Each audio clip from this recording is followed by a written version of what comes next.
ఒకసారి చెప్పండి, జై బోలో భారత్ మాతా కీ జై. భారత్ మాతా కీ జై, భారత్ మాతా కీ జై.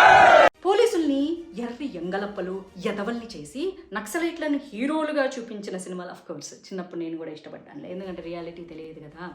పోలీసుల్ని సిఆర్పిఎఫ్ జవాన్లని పిట్టల్ని కాల్చినట్లు కాల్చి చంపుతూ నక్సలైట్లందరూ దేశానికి గొప్పోళ్ళు, పోలీసులు ఎదవలు, అలాగే బోర్డర్ సెక్యూరిటీ కాసేటటువంటి ఆర్మీ వాళ్ళు పిరికి పందలు, అలా చంపెత్తే పోయేదే ఉంది. నక్సలైట్లు అంటే ఎవరమ్మా?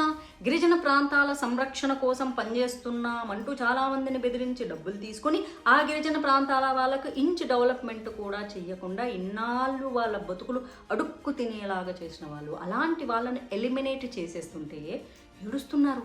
కొంతమంది వచ్చేసి లొంగిపోయారు. లొంగిపోయినంత మాత్రాన వాళ్ళలో భావజాలం పోతుందా? వాళ్ళు మళ్ళీ అర్బన్ నక్సల్స్గా మారతారు. ఇలానే సోషల్ మీడియాలలో రచ్చ చేస్తుంటారు. అమాయకమైన ప్రజల మైండ్లలో విషాన్ని నింపుతుంటారు. మాలాంటి వాళ్ళు మాట్లాడితే మాకు నిలువెల్లా విషం ఉంది అంటారు. ఏం పర్వాలేదు, వాళ్ళని కామెంట్స్ చేస్తారు. మీకు మత పిచ్చి పట్టుకొని వాళ్ళంతా విషం నింపుకున్నారు అని. వాళ్ళంతా విషం నింపుకున్న పాములు. సరే, మీరు మమ్మల్ని పాములుగా కన్సిడర్ చేస్తారా? సరే, నాగజాతికి చెందినటువంటి పాములని మేము అనుకుంటాము.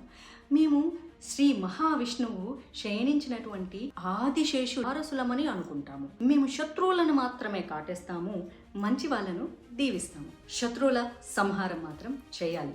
మీ వాయిస్ 0.1% వాయిస్ రైజ్ చేసినా సరే మన కుటుంబము, మన చుట్టుపక్కల, మన ఫ్రెండ్స్ వీళ్ళందరూ నిజమైనటువంటి హిందువులుగా ఉంటారు. నిజమైనటువంటి హిందూ అంటే అందరినీ గౌరవిస్తారు. ఎందుకంటే సర్వే జన సుఖినో భవంతు అని చెప్పిన సనాతన ధర్మ వారసులం మనం.